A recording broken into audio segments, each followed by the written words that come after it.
Review of the minutes from July 13th. Does any of our board members have any questions or comments regarding the July 13th minutes? Speak now. Okay, hearing none, I'm going to make a motion to approve those minutes. Do I have a second? This is Trevor, second. Seconded by Mr. McAleer. All those in favor say aye. Aye. Aye. Aye. Opposed? Okay, the minutes are approved. Public comment. Is there any public comment at this time? Okay, we hear no public comment. Moving on to contracts and awards. First new item, item number BC 2020-404, Department of Public Works, submitting an amendment to a contract with K2M Design, Inc. for general architectural engineering services, and it's for the period October 2nd, 2017 through December 31st, 2021, to extend the time period to June 30th, 2022, and for additional funds in the amount not to exceed $450,000. Nicole English with Public Works. So this is an amendment to a contract that was selected via an RFQ with K2M Design. We need this amendment to work on the design for the on-call COVID building improvements. Mostly they are working in the justice buildings, and the reason we've chosen K2M to do this is because of their experience in those buildings in order to get it done quickest and for the best price. The reason for the extension is there is scheduled capital plan work that they were going to do, and so we're just trying to give them some time on the back end to complete that work since they're tied up now with the COVID work. And there was questions that were asked that Matt Reimer provided responses this morning, so if there's anything else, I'm happy to answer. Thank you, Nicole. Are there any questions from our board members on this item? Okay, hearing none, I will make a motion to approve. Do I have a second?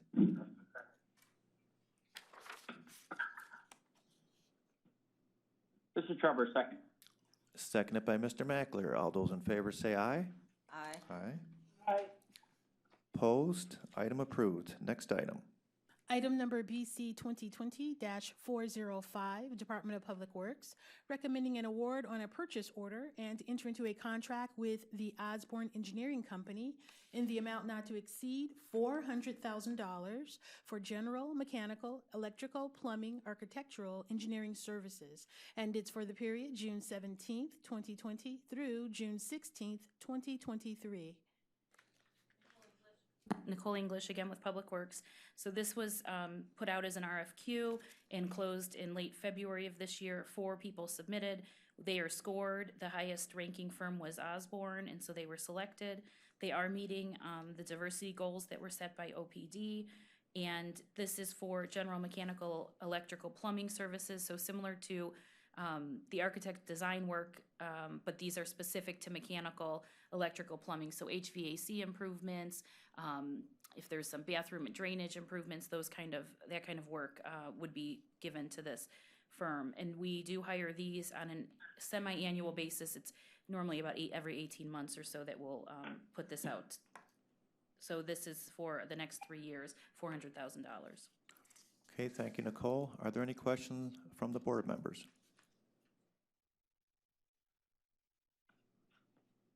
Okay, hearing none, I will make a motion to approve. Do I have a second? Trevor, second. Seconded by Mr. McAleer. All those in favor say aye. Aye. Aye. Opposed? Item approved. Next item. Next item, item BC 2020-406, Department of Public Works, submitting an amendment to a contract with Independence Excavating, Inc. for construction of the towpath trail, Stage 4, in the city of Cleveland.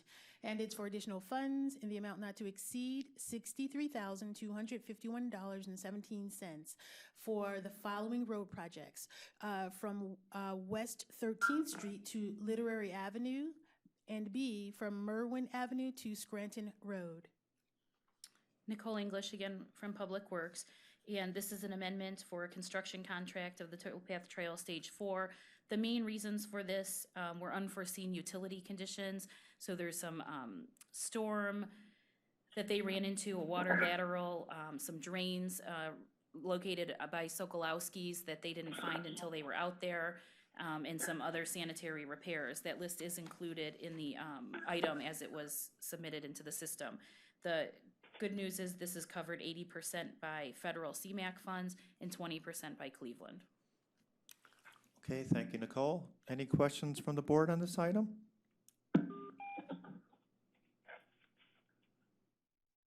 Okay, hearing none, I will make a motion to approve. Do I have a second? This is Dale, second. Seconded by Councilman Miller. All those in favor say aye. Aye. Aye. Aye. Opposed? Item approved. Next item. BC 2020-407, Department of Development, recommending to amend Board Approval Number BC 2020-347, dated June 22nd, 2020, which authorized an RFP exemption and resulted in a payment to Downtown Cleveland Alliance for financial assistance to downtown businesses impacted by the recent civil unrest. And it's for the period June 22nd, 2020 through December 31st, 2020, by changing the amount from $100,000 to $400,000. Good morning. Paul Herdig with the Department of Development. This item, if approved, would increase the county's contribution to the Downtown Recovery Fund up to $400,000. Our staff have been participating in the review of the applications received. We did send some statistics this morning. Just briefly, so far there have been 103 applications received, 88 from businesses, 15 from property owners.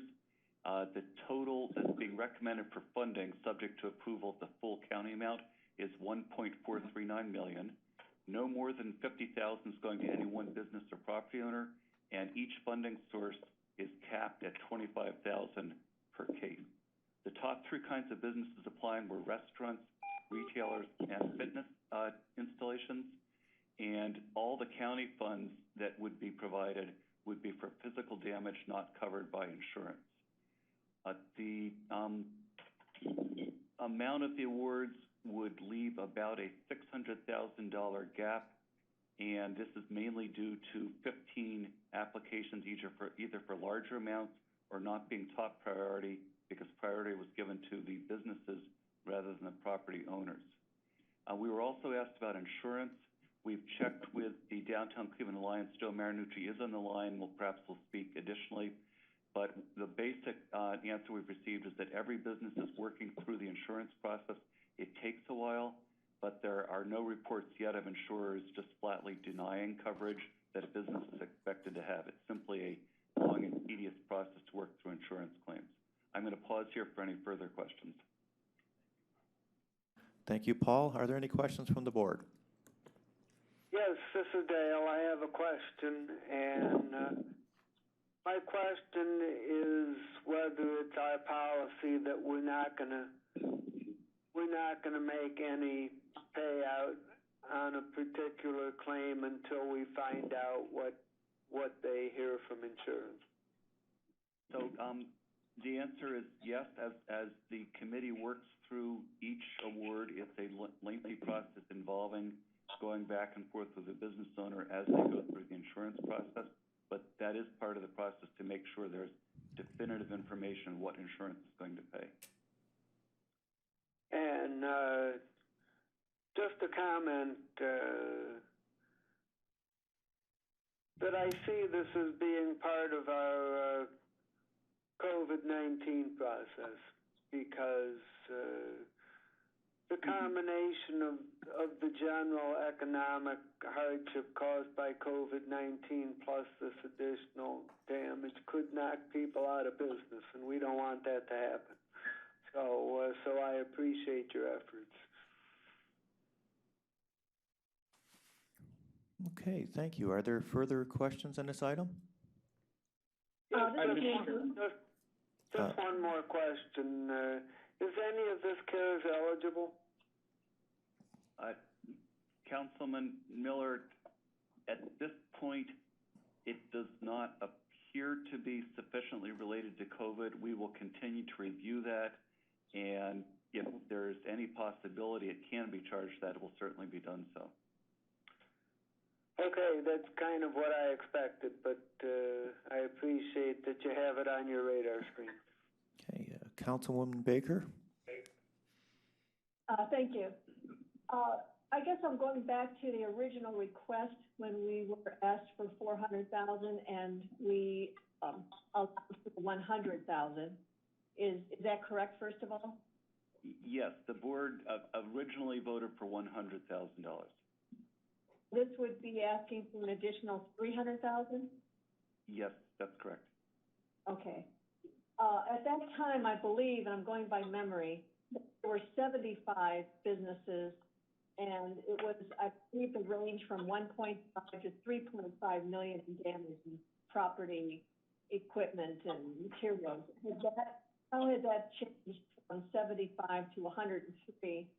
And I think it looks like it's increased considerably. It looks like about 5-6 million. How did we assess those numbers to be almost twice as much? Right. I would like to turn to Mr. Marinucci. My understanding was the initial survey was done very quickly, and we're now seeing the results of the full application process. Joe, can you elaborate, please? Thank you, Paul. To members of the Board of Commission and to Representative Baker, yes, at the point we appeared before you to secure that additional $100,000, I believe at that point we had an initial survey that reflected, I think, those 75 applicants. There was additional applications that were additional applications that were received. And I believe at this point, we now, as Paul indicated, we now have 103 applications in total. And again, that number represents both 3.381 million in estimated hard property damage, and then additional estimated business losses of just under $3 million.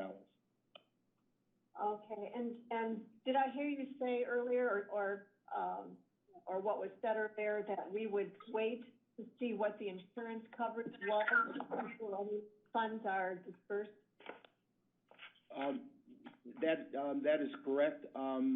We would actually, these awards would be tentative until we could continue to verify the exact parameters of each applicant's insurance coverage and ensure that that there would not be any duplication in terms of the funds that the fund provides vis-a-vis what the insurance coverage provides.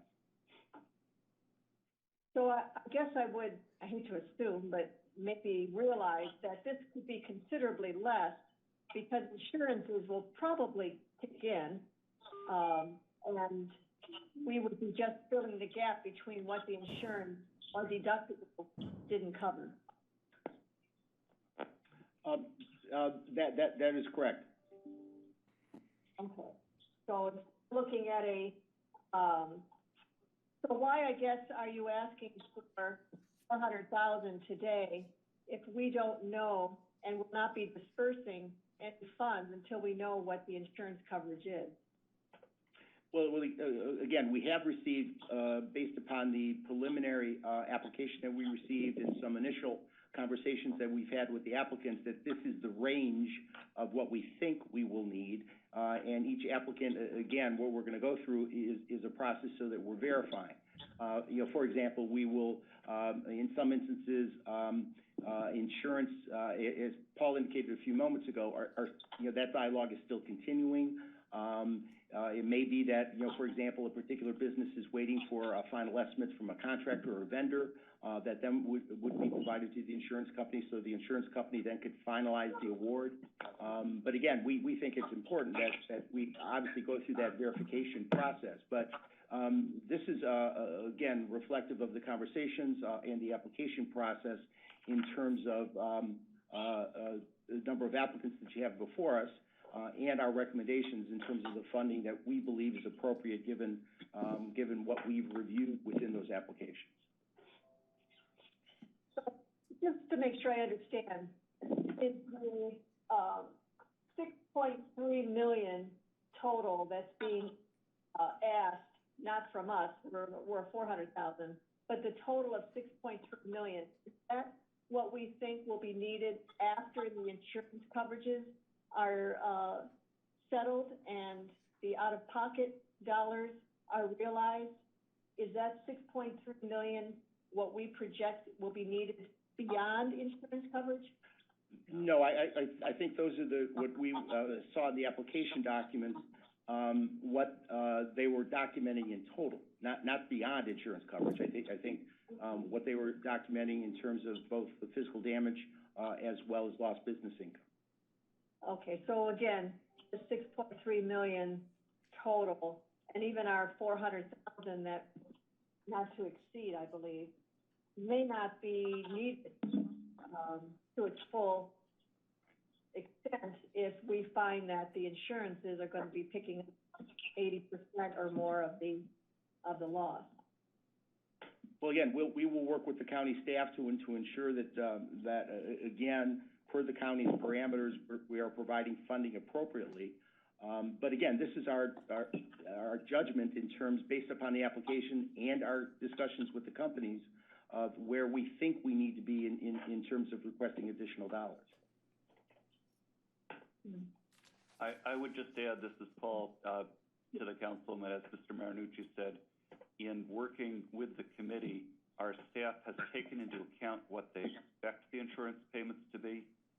So while there is going to be verification and very careful attention paid, it is our projection that the full $400,000 is required, even taking into account the insurance coverage that businesses do have.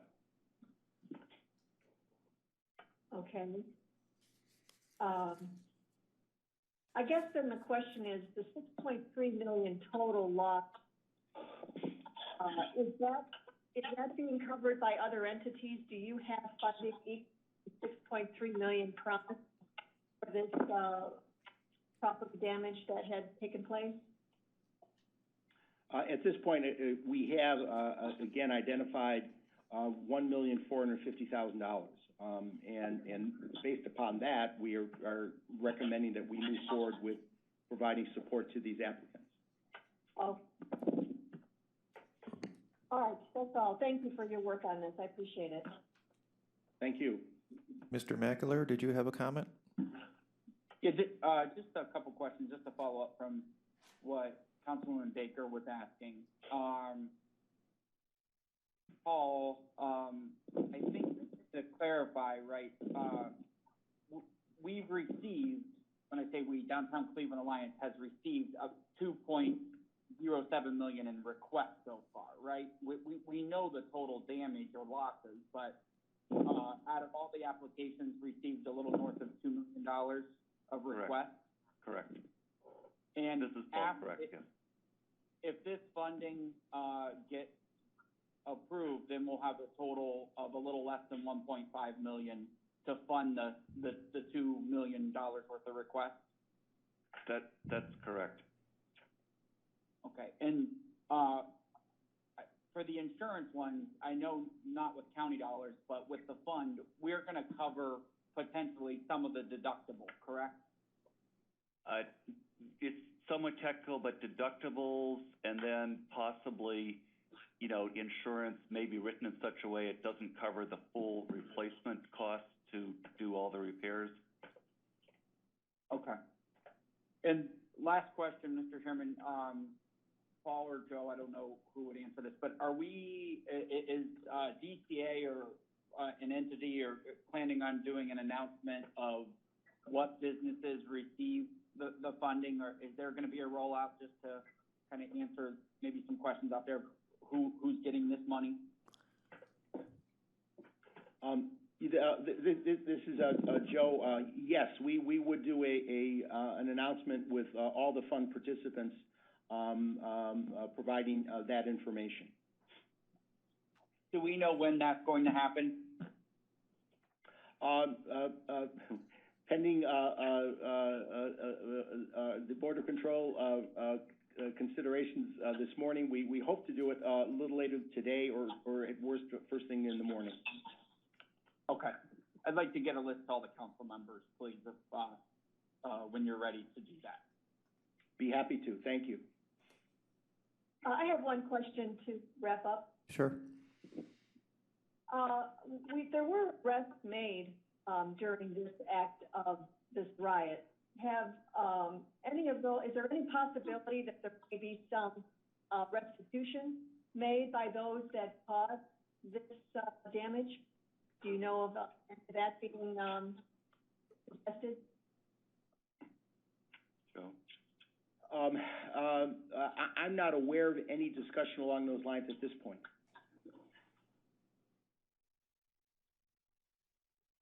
Okay. Mr. Chair, can I, ask a follow-up question? Sure, Not go related ahead, to Joe. the rest of the Trevor. question, but, how many, and this might be in your answers, I apologize, how many businesses applied for funding? That's 103 applications. Okay, and do we think we are going to, be able to fund all 103, or will some not, receive funding? Are you at that point yet to be able to answer that? Joe, the summary I saw indicated that all 103 would be able to receive some assistance, and that 88 out of the 103 could most likely have their full uninsured loss met. The other 15 either were property owners, or the amount of their loss was such that the available resources wouldn't cover the full uninsured loss. That's But it absolutely seems correct. like, it seems like all applicants will receive some level of funding? Yes. Okay, thank you, Paul and Jeff, appreciate it. You're welcome. Okay, any final comments, or questions from the board? Hearing none, I will make a motion to approve this item. Do I have a second? This is Dale. I'll second. Seconded by Councilman Miller. All those in favor say aye. Aye. Aye. Aye. Opposed? Item approved. Next item. Thanks. Item BC 2020-408, Department of Information Technology, submitting an amendment to a contract with Trusted Sec LLC for specialized security staff services focusing on application security for the period December 9th, 2019 through December 8th, 2020, to modify the scope of services to add vulnerability assistance services effective July 20th, 2020, and for additional funds in the amount not to exceed $340,500. Good morning, Janelle Green on behalf of the Department of IT. This vendor was originally, the services, were originally bid in October of 2019 for the initial application security services. And we are here to request an additional $340,500 to be added to this contract for vulnerability assistance services, which would be the services to identify and remediate threats that the county has encountered since the advent of COVID-19. We've seen a significant increase in threat attempts, and therefore it is taking a longer time for us to remediate and to fix those issues once they attack or try to attack our systems. So Trusted Sec, we've been using them since December to help us with other services, and we are requesting their assistance for vulnerability.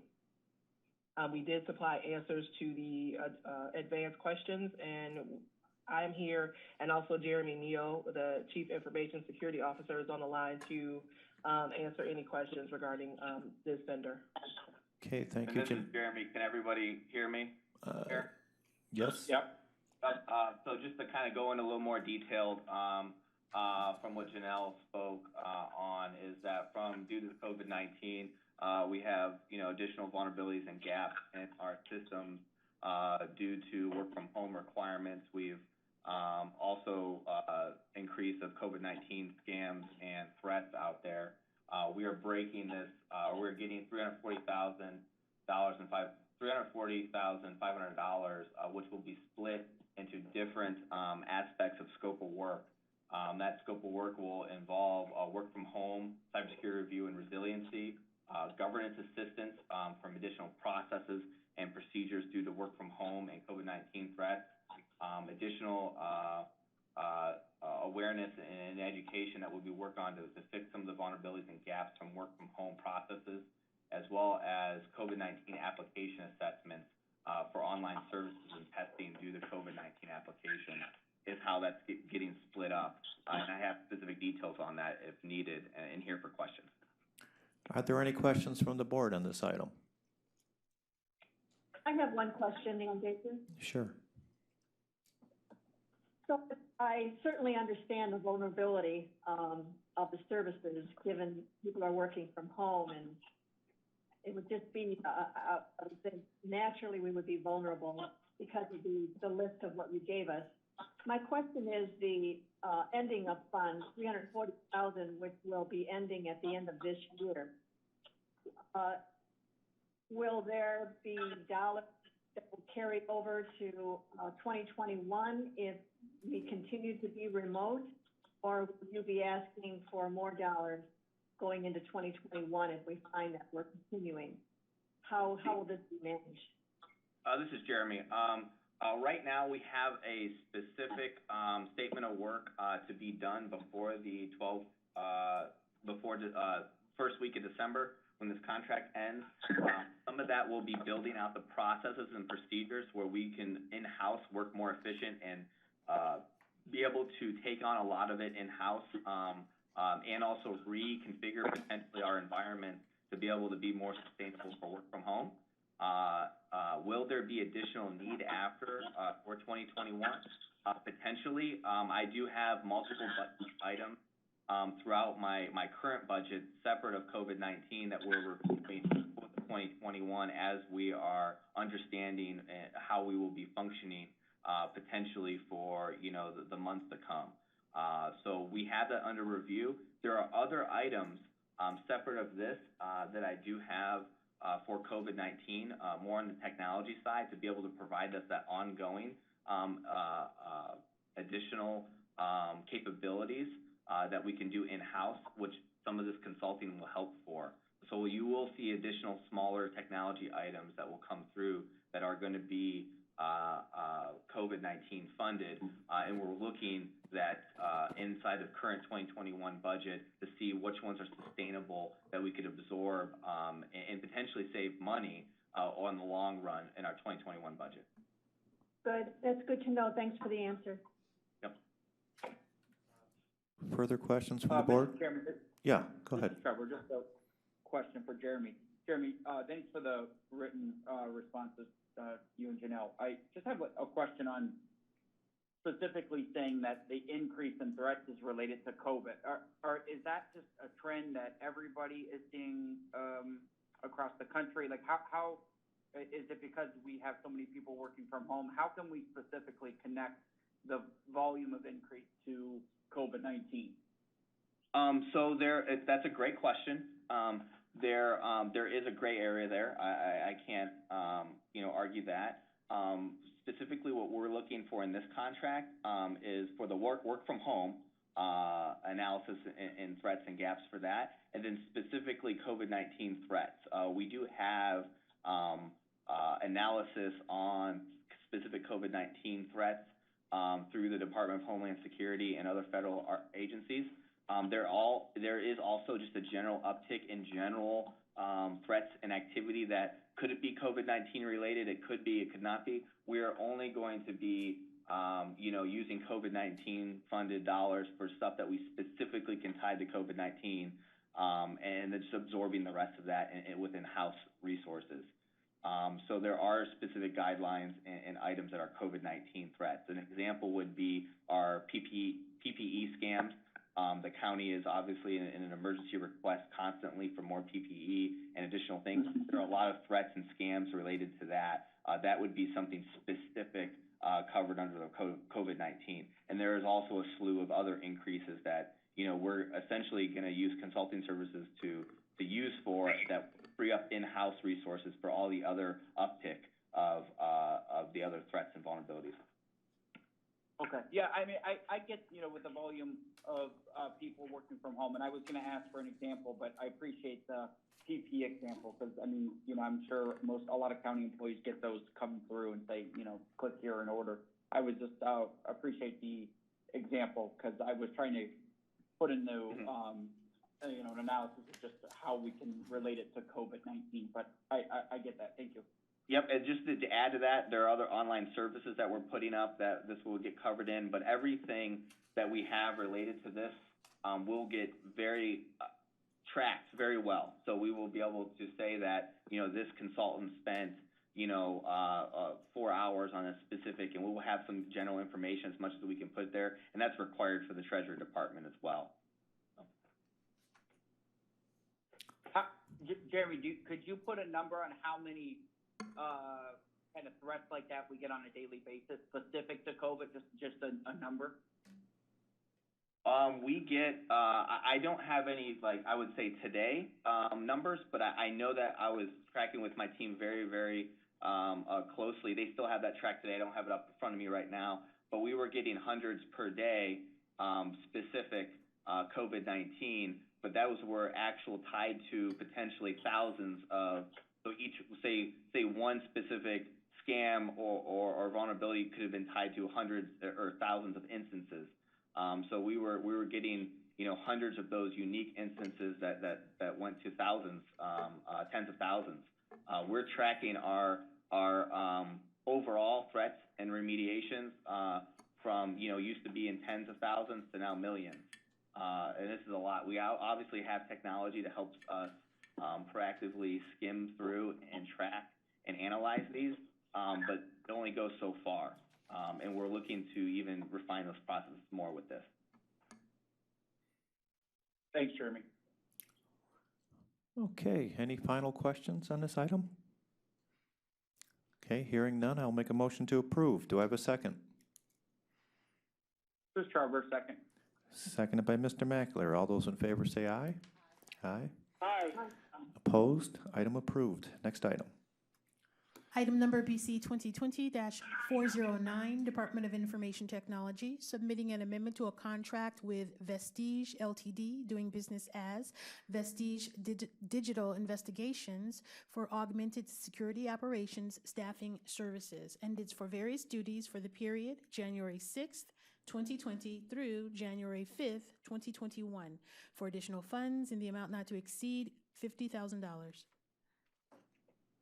Janelle Green, on the behalf of the Department of IT. These services, again, were originally bid out in October of 2019. We're asking for additional funds of $50,000 for a total not to exceed amount of $100,000 for this contract. These services are for a team to provide specific duties, which would include reviewing, configuring alerts, and responding to security incidents where we have some staffing shortages. For further information, again, Jeremy Mio is on the line to field those questions that are above and beyond the questions that we responded back to via email. Yep, this is Jeremy Mio. Again, as I kind of reiterated in the first one, this is specific staffing that will augment day-to-day operations with the alerts. We hope with the first contract that we went through that we're going to refine these processes, but we have ran out of funds that were supposed to last us to the end of this year due to COVID-19 responses and the increase in responses. So we're requesting to add an additional amount to have that staff augmentation services assist us for COVID-19 specific items going forward into the end of the year. Okay, are there any questions from the board on this item? I have just one clarification question. Sure. So the prior security for those that are working remotely that we just supported, and now this is for potential security issues. Is this for in-house employees or in-house issues? So this is Jeremy Mio. The work from home is going to be an analysis, review, and security recommendations, as well as potentially newer technology that we can handle and proactively review items. So think about the first aspect as a proactive solution and an ongoing process improvement. And this is specifically day-to-day staffing operations that will respond to some of those alerts. So these companies might work with each other, but this is an actual somebody in a seat looking at alerts and stuff coming in day to day and responding to security alerts more than the consulting services that is more of a proactive approach and a process improvement approach. Okay. Thank you for the clarification. Yep. Trevor, did you have a I have question? a question Oh, Counsel. as to whether this is something we're gonna need on an ongoing basis, or is this something where we're gonna learn from the consultants and be able to take it over and do it in-house? So we have in-house services that does this today, that they work with the consultants. So we have the capabilities, we just don't have the staffing. And with furloughs and new staffing being on a freeze, we could definitely do additional services in-house. But sometimes the consulting is potentially cheaper. So we're going to review that in the 2021. I have items that I hope to bring to executive staff to see how if this stuff continues, how we want to bring in additional in-house. We have the roadmap to bring as much as possible as we can in-house, but there is some that is just done better from an augmentation services.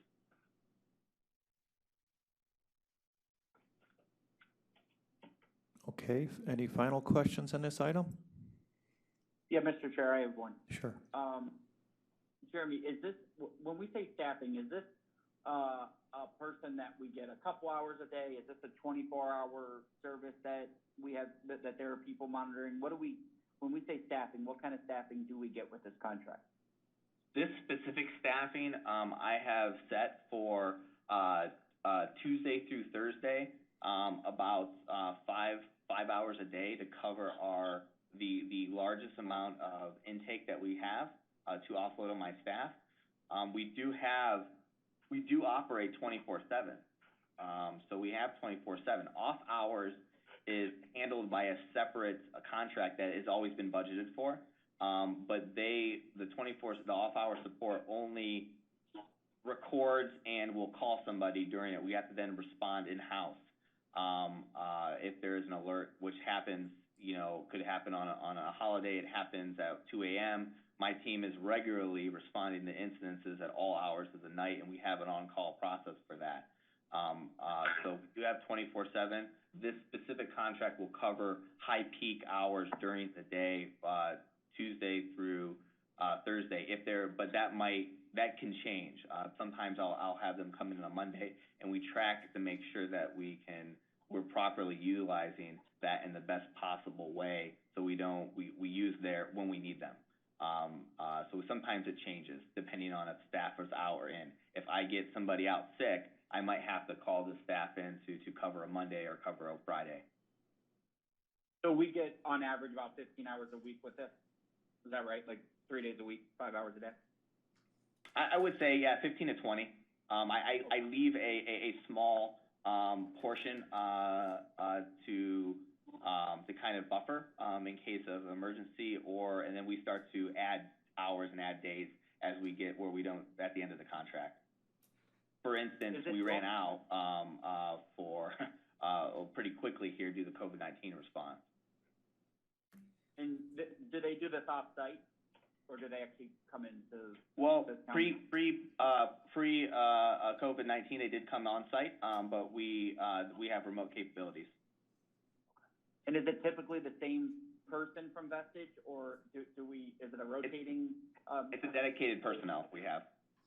Okay, so you're familiar with the person. And yes, that was one of our requirements internally for that. So they were constantly the same person that we use, so they know the processes and procedures, and we kind of brought them up to speed on some internal training. So they've been working pretty well. Thank you. Okay, hearing no further questions, I will make a motion to approve this item. Do I have a second?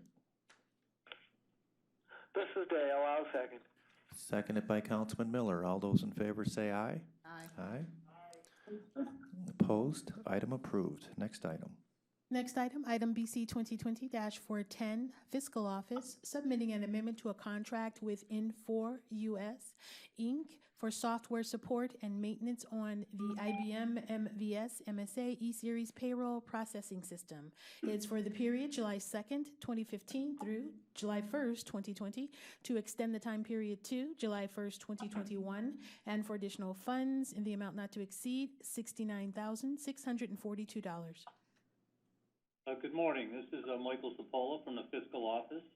This is just an extension of our current payroll software maintenance agreement for another one-year period.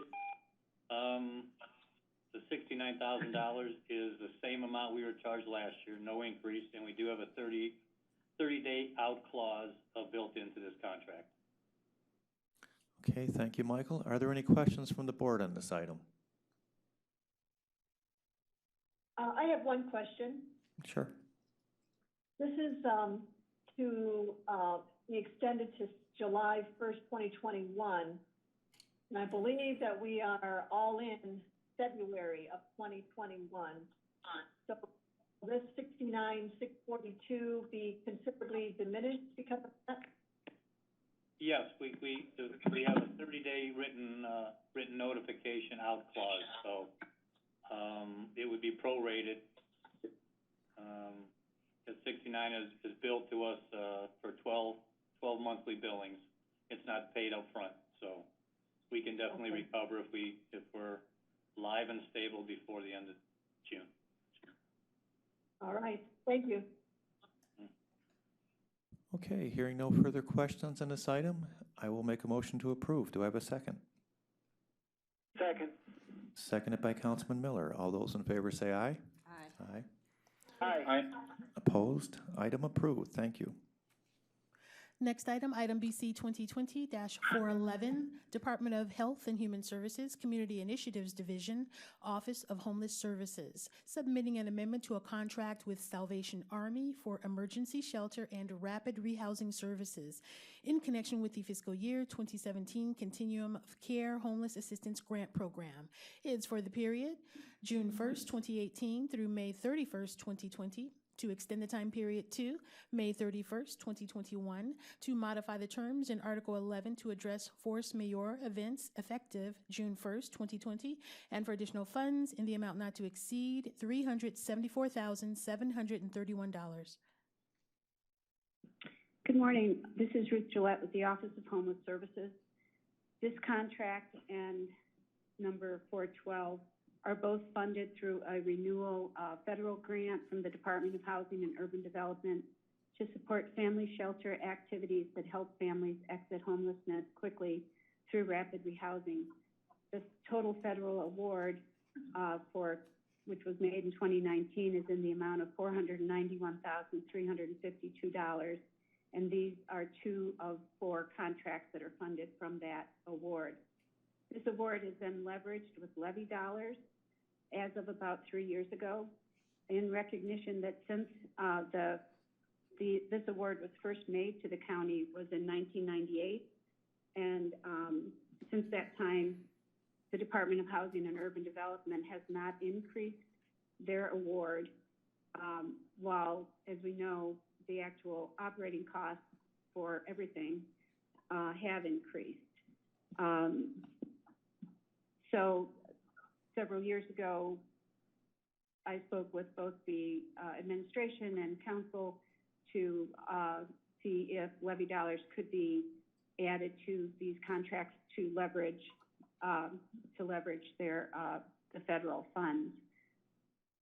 The contract is late because of both staffing issues with the Office of Homeless Services and staff time that had to have been directed to responding to the COVID-19 impact on the shelters. I'm happy to answer any questions.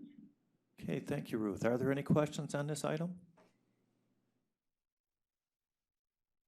Hearing none, I will make a motion to approve. Do I have a second? Second, Mr. Dale. Seconded by Councilman Miller. All those in favor say aye. Aye. Aye. Aye. Opposed? Item approves. Next item. Item number BC 2020-412, Department of Health and Human Services, Community Initiatives Division, Office of Homeless Services, submitting an amendment to a contract with Domestic Violence and Child Advocacy Center, excuse me, for emergency shelter and rapid rehousing services in connection with the fiscal year 2017 Continuum of Care Homeless Assistance Grant Program. It's for the period June 1st, 2018 through May 31st, 2020, to extend the time period to May 31st, 2021, to modify the terms in Article 11 to address force majeure events effective June 1st, 2020, and for additional funds in the amount not to exceed $258,227. Ruth Gillette, Office of Homeless Services. Again, this is the second of 4 contracts related to family shelter services to support rapid exit. Same information as above, asking for your approval. Okay, thank you, Ruth. Are there any questions from the board on this item? I have one question. Sure. There was a question that's different than what was asked before, and that was regarding the local match percentage being close to what we were receiving. Is that typically what we see with this with these services? To the councilwoman, so the required match is not, it's for a federal grant. This type of federal grant is 25%. And typically the agency provides the match. So these levy dollars are not really considered match in the way one would normally think of match. Does that respond to your concern? I guess so. It just seems unusual. I understand your answer, so thank you. Okay. Okay, further questions from the board? Hearing none, then I will make a motion to approve. Do I have a second? This is Dale. Second. Seconded by Councilman Miller. All those in favor say aye. Aye. Opposed? Item approved. Next item. Item number BC 2020-413, Department of Sustainability, recommending an award on a purchase order and enter into a sole source contract with Solar United Neighbors Corporation in the amount not to exceed $25,000 for implementation and coordination of 40 solar co-ops to provide solar energy outreach and training services to residents of Cuyahoga County. It's for the period July 20th, 2020 through May 31st, 2021. Hi, everyone. This is Monica with Sustainability. So this contract is with Solar United Neighbors to run round 4 of our residential solar co-op. We originally tried to pass this as RFP exemption several weeks ago, but we were advised by Trevor that it should be completed as a sole source. So this project helps local generation of clean energy. Solar United Neighbors completes solar education sessions. They do roof reviews. They organize the installer RFP. They conduct check-ins for the installation progress and more. So they really do handle the entire process. Just some statistics. So far, we've had 134 installations, which has created about 16 jobs. And this will save residents just over $4 million in energy costs over the next 30 years. Okay, thank you, Monica. Are there any questions from the board? Mr. Chair, this is Trevor. Yes, Trevor. Yes, sir. I don't know if any council members have questions first. I'll defer to them. I'll proceed. Okay. Just clarification on the fact that I advised, or whatever the statement was about me saying that it should be a sole source. I just have concern about the procurement method that we've now are planning to do for 4 separate rounds with this particular vendor or any vendor. The first 3 rounds, the excuse was that they're the only vendor that can provide this service. And we don't necessarily know that because we haven't done a public bid for that. And I said I believe, a couple weeks ago, and I believe on the third round and the second round. If we are going to claim that, then we can do a sole source method. I still don't understand why we don't bid this. We just keep saying there's no other vendor out there that can do this, but now we're gonna be giving out four separate contracts to a bidder without doing a public, bid. And our rationale is that we just don't believe there's anyone else that can do this. But if we don't open it up for a public process, we're never gonna know that.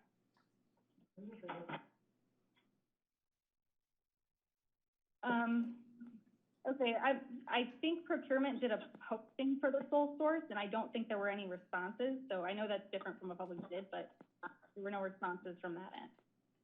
Right, and I think that's posted for, if I recall right, Lenore, 5 days or something like that. And, I mean, they're a co-op, so, I mean, co-ops can be formed, right? I just don't, I want to stress, I'm not pushing for the sole source, but if we keep saying that they are the only vendor that can do this, then I think it's better that it's doing sole source instead of an RFP exemption because of the rationale that the department has provided. But I just want to be clear, I didn't advise that we have to do a sole source. I just wasn't in favor of an RFP exemption. Oh, okay, sorry, I misspoke earlier. Sorry.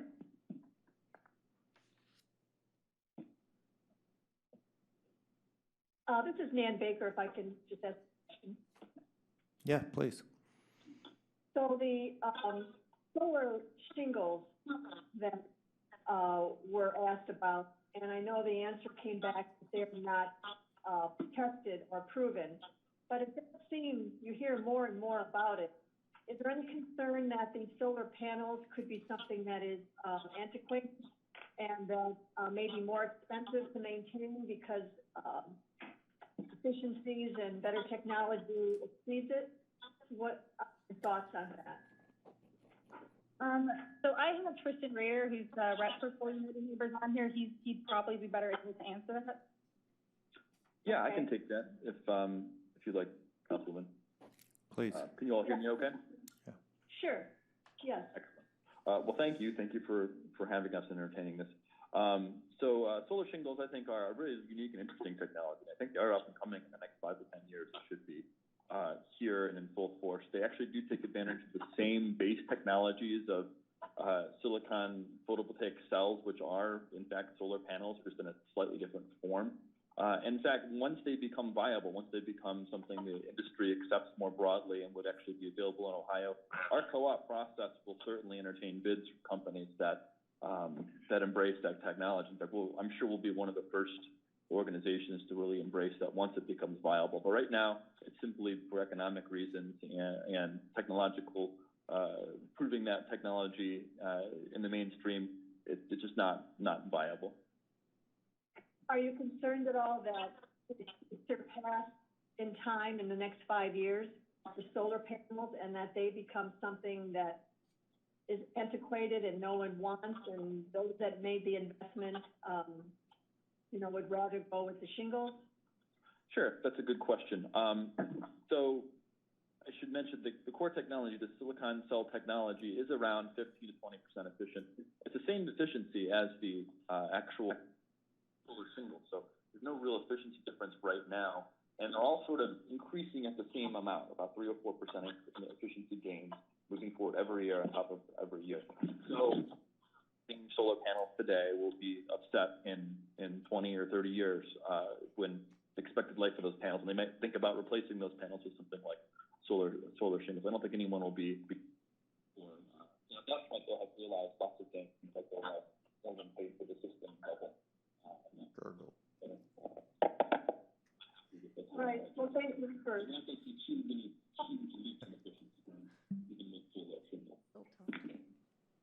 Okay, you were breaking up there at the end, but I did understand the gist of it, and I'm glad that you're looking at all options and watching the solar panels versus the solar shingles for technology. Yes, ma'am. Okay, any further questions from the board? Mr. Chair, I just have one more question. Sure. This is Trevor. Monica, what does the $25,000 cover? I appreciate the response you provided, but I'm just trying to get a better sense of where the money, what the county money is used for. Yeah, so Solar United Neighbors is the company, and what they do is they provide education sessions to residents. So normally that was done in person at libraries, community centers, things like that. But this year, of course, we're going to do them online. So it's about a 2-hour session that residents come and learn about, you know, the benefits of solar and about the program and things like that. If residents decide to sign up for the co-op, they can also do roof reviews just to, you know, at a glance, make sure that, hey, your roof could be eligible for solar panels, you know, depending on the age and condition. They also organize the installer RFP process, and then they conduct check-ins for the installation progress. So they do just like organize the entire thing. How many employees does Solar United Neighbors Corporation have? Yeah, I can answer that. We have about 40 now, 39 or 40 employees across the country. Each state is a dedicated team. That's me here in the state as a field operative, the state director. And then we have a support team in DC and around the country who supports the co-op work and develops the individual websites for each unique co-op that we do. So the Cuyahoga co-ops will get 2 unique websites that will be landing pages for folks to join the co-op. We monitor those, build a database for those. And then we hand that database over to an installer. We have weekly check-ins with those installers. So we, the whole process is pretty turnkey. But 40 employees, I'd say about 5 or 6 of them are dedicated to Ohio cooperatives specifically. And are those 5 to 6, do they work statewide or do they have certain regions? They'll work statewide, but they'll give more attention and energy where we have funds to do more work, such as Cuyahoga County. Should this contract be approved, we'll develop more marketing material.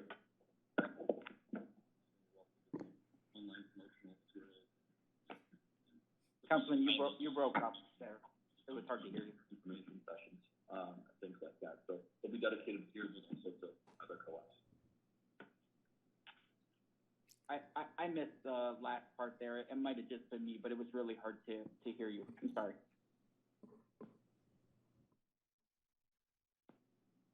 Do you want that repeated, Trevor? I just didn't catch the councilman's end part there. I missed that. Yeah, could you reply to that answer one more time? I'm sorry, I think I cut out there. Did you guys catch all of that? No. I apologize. So, yeah, we have about 5 or 6 staff. I think we have 1 intern, so it's usually 5, but we have 6 right now while we have our intern here in the state doing some research into some of the rules and regulations around solar policy so we can help our members better. But they're all dedicated to all the co-ops going on in the state. Currently, we have a handful of them going on in different regions. But depending on where we get funding, we can dedicate more resources, such as developing unique marketing materials, putting money behind paid advertisement online to get more interest in the now online information sessions.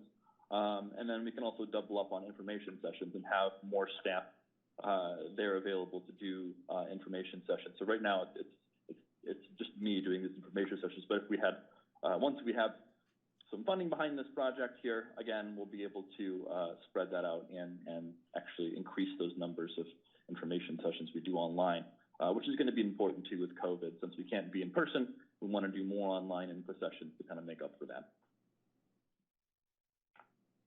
Councilman, do other governments throughout Ohio fund the co-op, or is Cuyahoga County unique?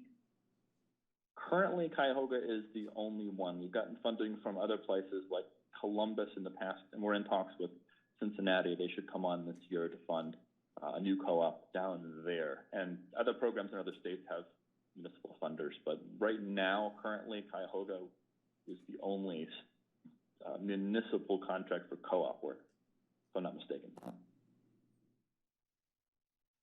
Okay. Thank you. Yep. Okay, any last questions on this item from the board? Hearing none, I will make a motion to approve. Do I have a second?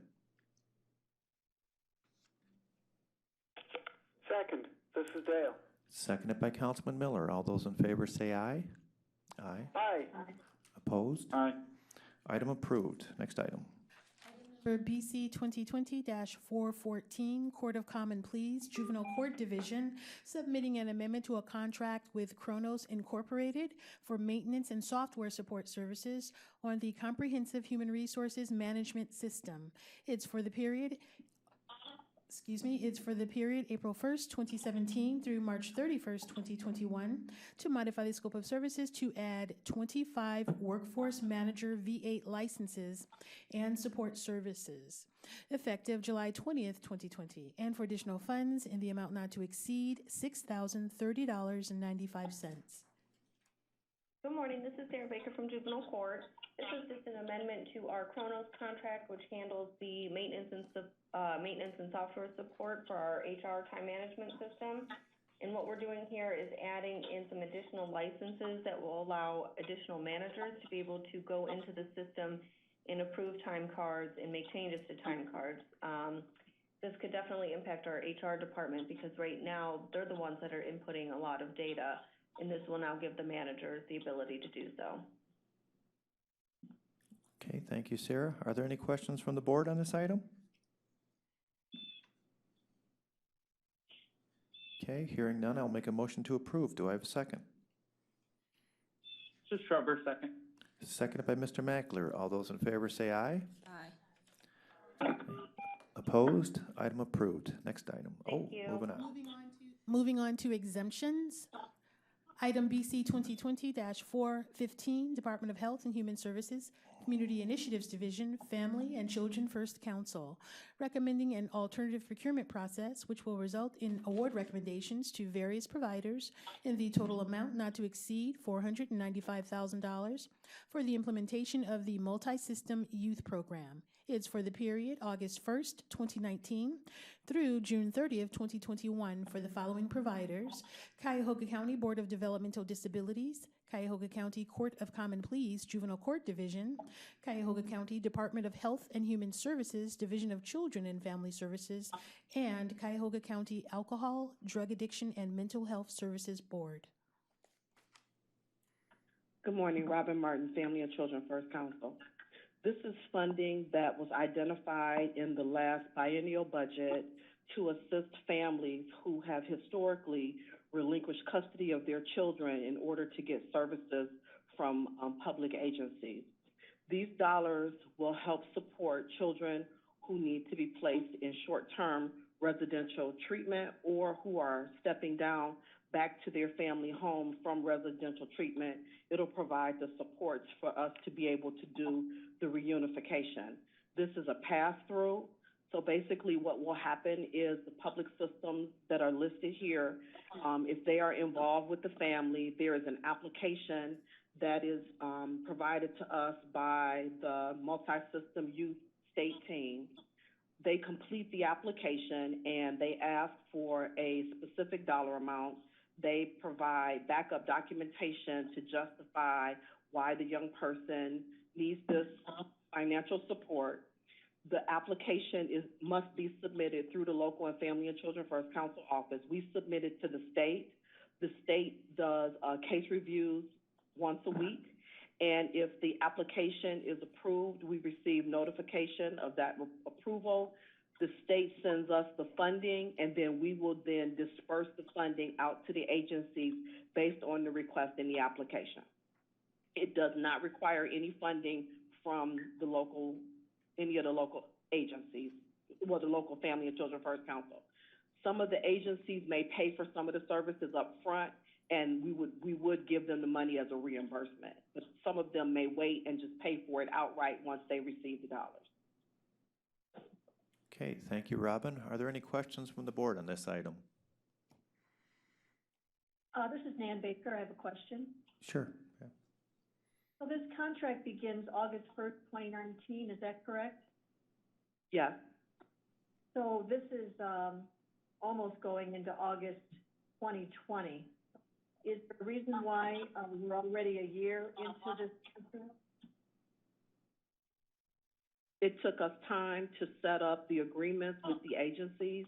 And to be honest, we didn't have any applications at the time because we were unclear. We went back and forth for a couple of months trying to figure out how we would even be able to participate in this, and once we figured it out, then we were able to begin the process of working with the agencies to set this up.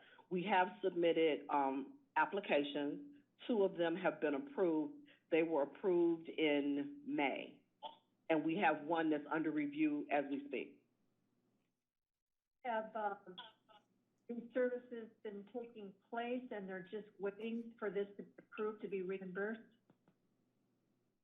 The services have taken place, we have received the funding, and we need this approved so that we can actually process the payment to the agency. So they're all waiting to be paid? Yes.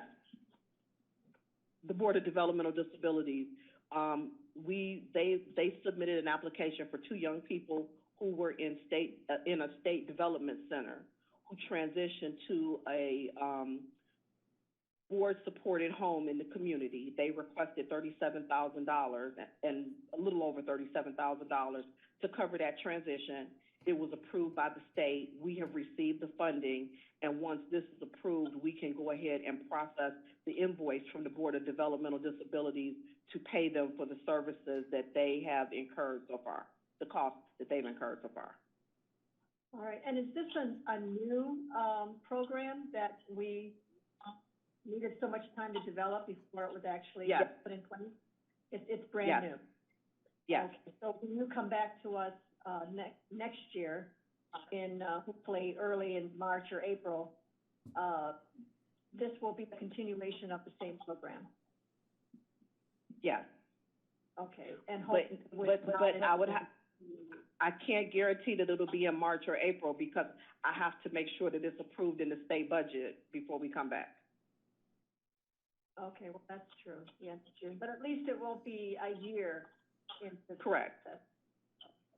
Thank you for your answers, I appreciate it. You're welcome. Okay, any final questions from the board on this item? Hearing none, I will make a motion to approve. Do I have a second? This is Trevor, second. Seconded by Mr. Mackler. All those in favor say aye. Aye. Aye. Aye. Opposed? Item approved. Next item. Item number BC 2020-416, Fiscal Office. RFP exemption, which will result in an award recommendation to Computine 2014 in the amount not to exceed $250,000 for implementation and operational support for the Infor Enterprise Resource Planning System, Module Support Area Infor S3 Payroll, and GEAC Legacy Payroll, and it's for the period August 1st, 2020 through July 31st, 2021.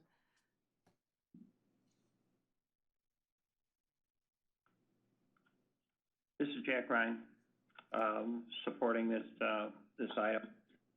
We have this item and the next 2 items are somewhat related. The background for this is that these items are taking the people that are currently under the mainsail contract to support ERP and operational support and moving them to a direct county contract with each individual, and in so doing, there's savings of approximately $120,000 to $150,000, depending on the person and the contractor, by getting rid of the contracting overhead and going direct.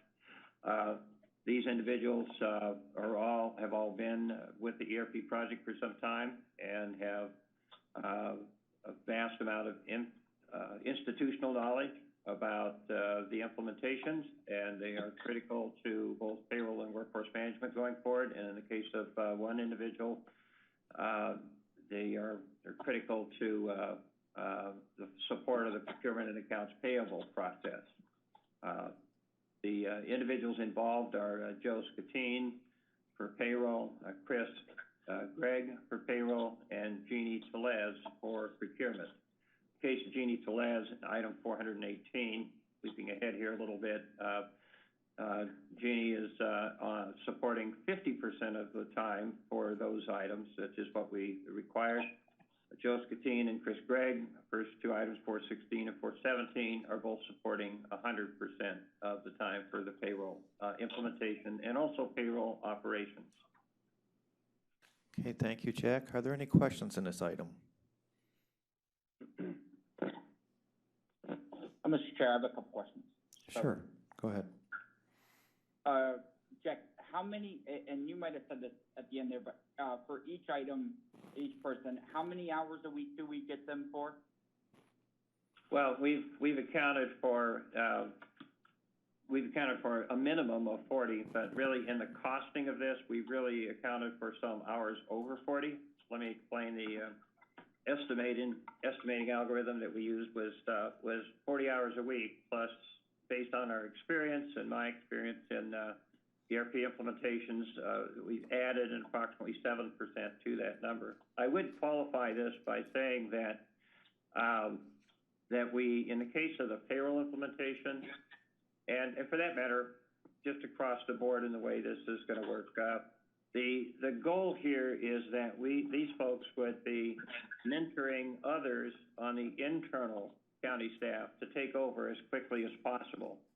So while we costed these out at a 12-month, assuming that from a costing standpoint, they were costed at 12 months out, the reality is that we may be able to cut these off at closer to 8 months. It purely depends on making sure that we've properly knowledge transfers to county staff and we have appropriate number of county staff in place to take over. And as soon as we do, then the contracting piece of this can be closed out. So all three, Jack, because I didn't think the county was going to have Gene for 40 hours a week. So all three of these we're going to have for at least 40 hours a week? No, the first two were costed out at 40 hours a week. In the case of item 418, Jeannie Tellez, the $130,000 item, that was costed out at 50% for 12 months. But again, for example, if you considered that we may be able to transfer these to county internal staff at about 8 months out from where we are right now, the real cost in terms of, and again, they're time and materials not to exceed contracts, so we have the option of taking these over as quickly as possible internally. In this example, if you were to pull this at 8 months, the actual contract value would be about $160,000 actual spend versus $250,000, and our goal is to make that happen as quickly as we can. And were all three in the projections that the budget projections that you provided last to council? We were planning for these three expenses? We were planning for these to move forward. Not all of these are in those expenses that were projected at that time. We didn't know what the number was going to be or what the main sale contract amount was going to be. So the way that these will actually go into the budget, we're still working through how to allocate these. They're not all implementation costs. At least 50% of the time for the two payroll people will be allocated to ERP operations, because they'll be actually supporting operations as we're cutting over, and supporting operations for fiscal staff on a day-to-day basis. The other 50% would be allocated to implementation. So the impact on the ERP implementation budget, if we were to only keep them for 8 months, this is how we need to look at our forecasting, and we're still working on getting this properly resolved and presented. But if you looked at 50% at 8 months, the impact for the two individuals would be $80,000 apiece, not $250,000 on the ERP implementation budget. The rest of the money, the other $80,000, would go into operational support until we decide we don't need that operational support for fiscal anymore, just as an example. So we are adjusting our forecast to account for that. This is going to increase the overall cost of the ERP project. It will increase the cost of the year, some on the ERP implementation budget and some on the ERP operational budget. And then 80,000 for the first two, and then any from Gene that would increase the cost of the project? Or is it- Jeannie will, again, we're still working through making sure that we get the forecasting right before we meet with Finance Committee again, but in Jeannie Telez's case, a lot of that is going to be, the majority of hers will be more operational support than implementation support, as she's been doing, as you know, I think personally, she's been doing a lot of training, hand-holding, issue resolution, which is all operational costs. So how much between the three how much increases the cost of the overall project between the three? Between the three, probably, 160,000 for the two payroll, people. And, in the case of Jeannie Telez, I'm estimating, we may adjust here a little bit, but probably 75% or 80% of her time would be all operational. So of the 120,000, $90,000 of that would be operational. Again, I'll come up with final numbers, but rough numbers, that's what we're talking about. Does that help? Sorry, does that answer the question? It does, thanks, Jeff. Okay. Yes, sir. Any further questions on this item? I have one question. Yes. Yes, ma'am. So there was not a contingency, given that we knew we were going to be extending this out till next February. Was there a contingency in those numbers that we knew was going to be needed that we factored in, or not? This is just going to be additional dollars needed. If I understand the question, there was not a contingency built into the main sale contract to extend for that period of time, if that's the question. Yeah. Yeah, we did not. We've been extending the main sale contract as needed on a quarterly basis. And until we made the more recent decisions on payroll schedules, we didn't make a move to do anything with the contract. Move is to move all of these folks direct and at least save the overhead cost of whatever margins main sale had built into that contract. Right. All right, thank you. Yes, ma'am. Okay, hearing no further questions, I will make a motion to approve. Do I have a second? Second. Seconded by Lee Tucker. All those in favor say aye. Aye. Opposed?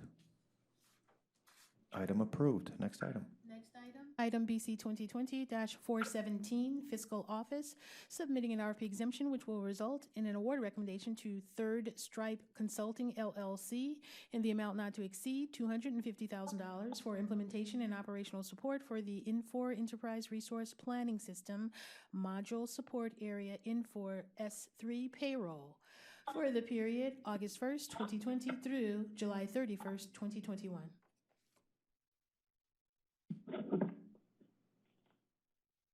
Jack, just to real quick recap. I'm sorry, was that addressed to me? I didn't. Yeah, this is the next item. I mean, it's basically what you said already. Oh, yes, I'm sorry. I thought I'd covered all. You did, but all three. we're doing one at a time, so anything additional you want to add? If not, I'll just move forward. No, sir. Okay. Are there any questions from the board on this item?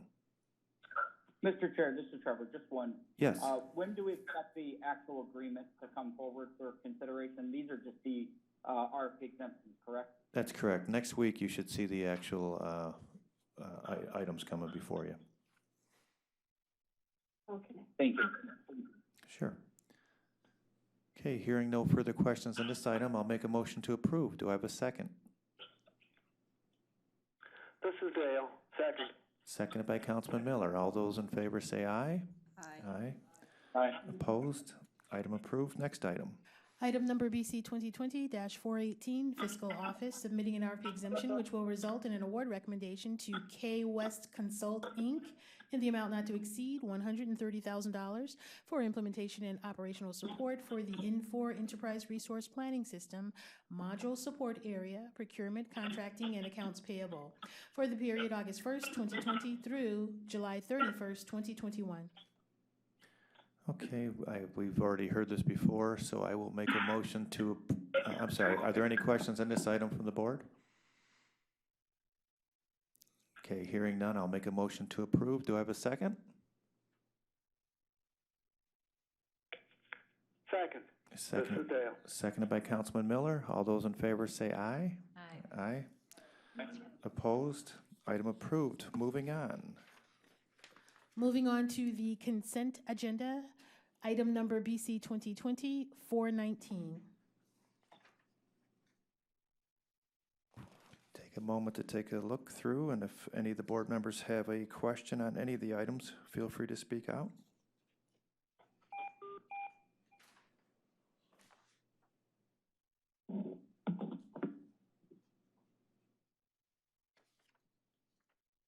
Okay, hearing no questions, I will make a motion to approve today's consent agenda item, BOC 419. Do I have a second? Mr. Trevor, second. Seconded by Mr. McAleer. All those in favor say aye. Aye. Aye. Opposed? Okay, today's consent agenda is approved. Moving on to other business. There is no other business at this time. Moving on to public comment. Is there any final public comment out there? No public comment. Moving on to adjourn. I'm going to make a motion to adjourn today's meeting. Do I have a second? Second. Seconded by Lee Tucker. All those in favor say aye.